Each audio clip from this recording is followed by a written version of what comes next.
안녕하세요. 인도 선교와 네팔 선교를 다녀온 송효정 자매입니다. 먼저 하나님께서 안전하게 잘 일정들을 마무리하게 해주신 것에 감사의 말씀을 먼저 드립니다. 제가 네팔에서 있었던 2주의 생활을 짧게 짤막하게 이야기를 하고 그 뒤에 인도 선교에 대해서도 함께 나누도록 하겠습니다. 치트완에 갔다 왔는데요. 그 치트완에서의 2주의 시간이 너무 달콤하고 즐거웠습니다. 치트완의 선교사님은 석디골이라는 지역에 계시고 카스트 제도에서 최하층인 채빵족을 섬기고 계신 선교사님이셨습니다.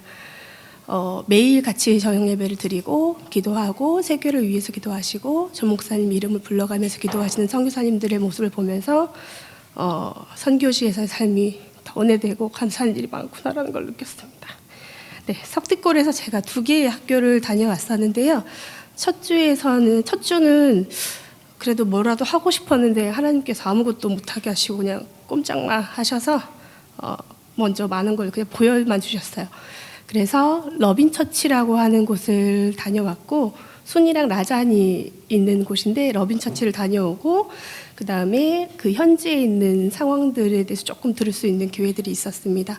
석디골의 모조방이라는 지역은 해발 1800m 산악 지역인데요.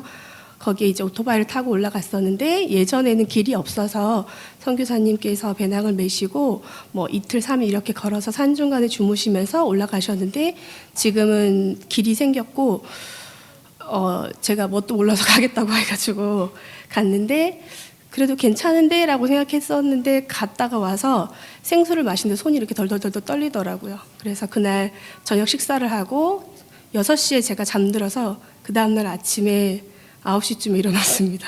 12시간 이상을 잘 정도로 조금 피곤하고 필요했던 지역이었어요. 근데 그곳은 제가 그 전에 러빈처치 아이들을 만났을 때랑 조금 다르게 아이들 자체가 교육을 떠나서 뭔가를 먹여야겠다라는 마음이 더 많이 들었고 가르쳐야 되겠다라는 것보다는 신발 신는 아이가 없었어요. 거의 다 신발 신는 아이가 없었고 제가 웬만하면 아이들을 만지는 거에 있어서 큰 두려움이나 어색함이 없는데 아이들 머리를 묶어줄 수가 없고 손을 댈 수가 없을 정도로 아이들 머리에 벌레 같은 게 너무 많이 있었어요. 그리고 기본적으로 아이들 살에 상처가 없는 아이들이 하나도 없었고요. 네팔이라는 산악 지역 특성 그대로를 아이들의 상태를 보면서 느낄 수 있었습니다. 그리고 그 아래에 모조방에서 이제 내려와서 그 다음 날에 시드방 지역을 갔었는데요.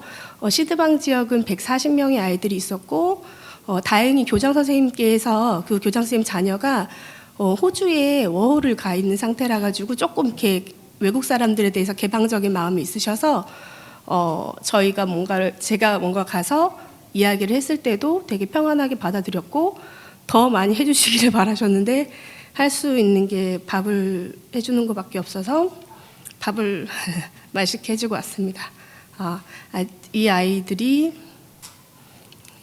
한 끼밖에 해줄 수 없는 게 너무 안타까웠고 제가 줄 수 있는 건 한 끼를 먹여주는 게 전부였지만 하나님께서는 영원한 생명을 가지고 이 친구들의 인생을 살리실 거라는 그런 마음이 있었기 때문에 열심히 기도하는 마음으로 다녀왔고 홍대 세교회가 이곳을 꼭 왔으면 좋겠다라는 마음이 들었습니다. 그리고 저희 순이하고 라잔하고 써니라는 친구가 함께 같이 갔다 왔었는데요. 그 친구들은 선교사님이 얼만큼 그 네팔의 사역을 잘 감당하고 계시는지를 볼 수 있게끔 해주었습니다. 그 지역에서 그 아이들이 기아대책이라는 곳 자체가 아이들을 16살, 17살까지밖에 후원할 수 없기 때문에 그 이후의 삶이 굉장히 불안하고 이 아이들은 어쩌면 그 이후에 이 아이들의 영적인 상태, 경제적인 상태가 이 친구들의 삶의 질을 좀 좌우한다고 생각할 수 있는데요. 무엇을 해야 될지 어떤 꿈이 있을지 기아대책 후원이 끊기고 나면 그 뒤로 이 친구들의 삶이 굉장히 불안해지는 것 같았어요. 그래서 하나님께서 홍대 세교회를 통해서 청년 집회를 하게 하시고 우리 세교회가 가서 청년 집회를 함으로써 이 친구들이 그래도 외부 사람들과 교류를 하고 성장할 수 있는 발판들을 마련하고 있는 것이 아닌가라는 은혜의 자리를 발견했습니다. 그리고 현지에 먼거리 목사님, 쩐드라 목사님 형님 되시는 분의 교회를 다녀왔는데요. 그 교회에 하나님이 계셨어요.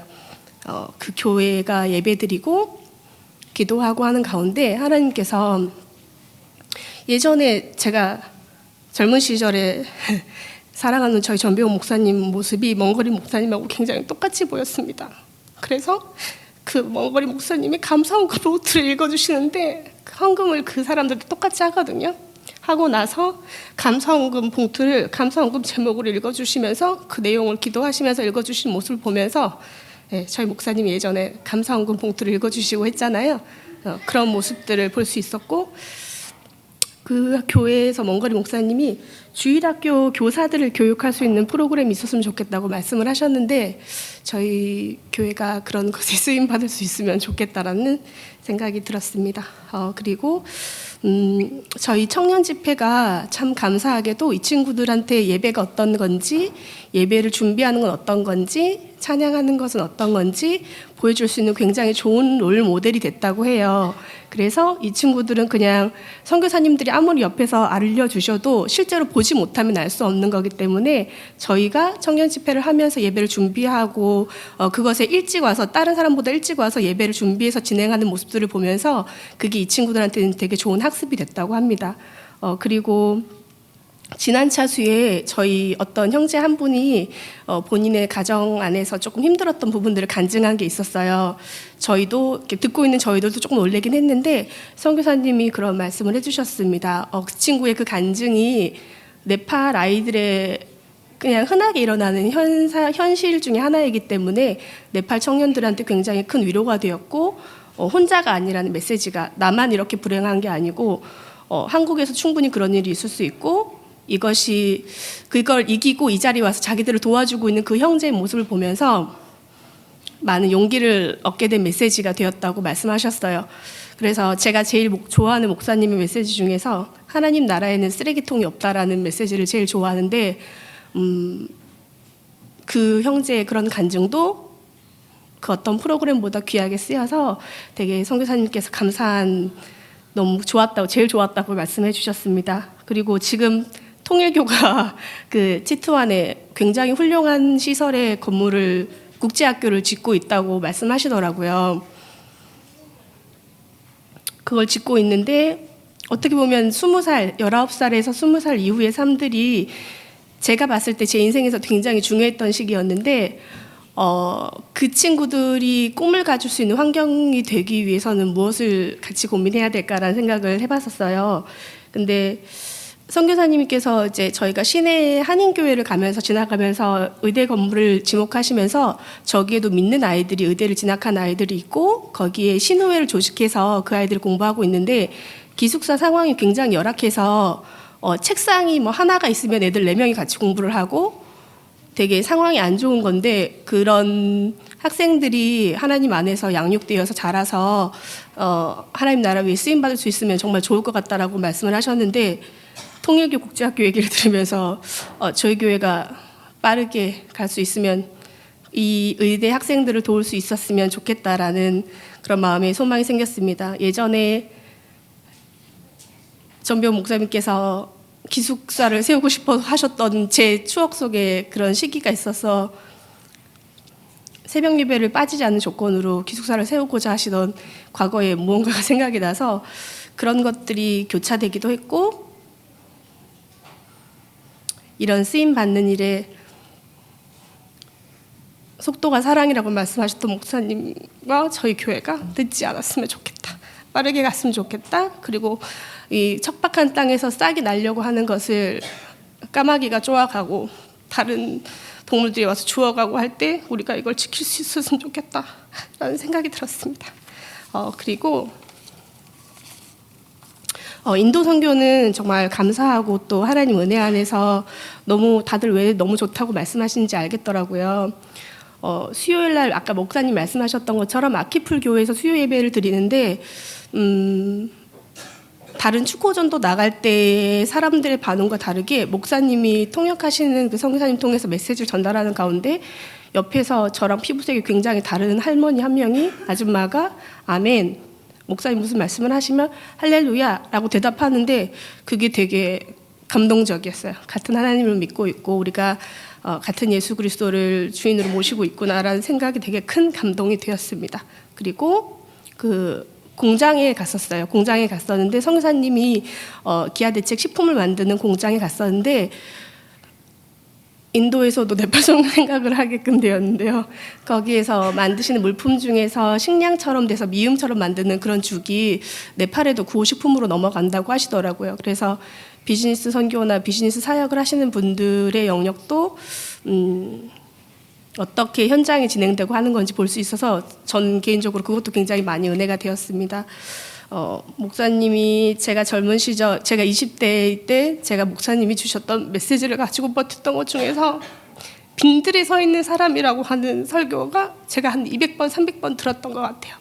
하나님이 때를 주시면 뛰고 아니면 그냥 광야에서 기다리라 라고 했던 메시지가 저의 건조했던 20대를 살려주셨습니다. 지금 네팔의 아이들은 미래가 없는 아이들, 그리고 네팔이란 나라는 국민 수보다 그들이 믿는 잡신이 더 많은 나라, 그들에게 미래가 보이지 않고 누가 가려고 하지 않는 지역이라고 한다면 홍대 세교회가 제일 먼저 달려갔으면 좋겠고 하나님이 사랑하는 저희들이 제일 먼저 달려갔으면 좋겠습니다.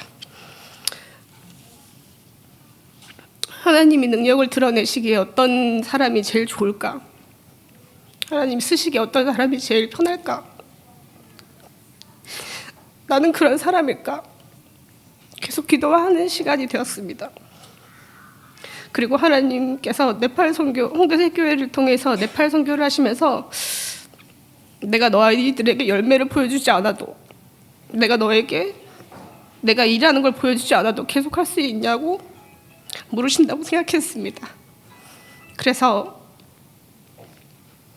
인도 선교가 너무 좋았어요. 정말 좋아서 좋은 시간만큼 네팔 선교에 대한 좀 안타까운 마음이 저한테 많이 들어서 더 많은 저희 하나님 예수 안에 있는 우리 가족들하고 함께 지토안이나 저희 네팔 선교에 많이 함께 했으면 좋겠다라는 그런 간절한 기도 제목이 생겼습니다.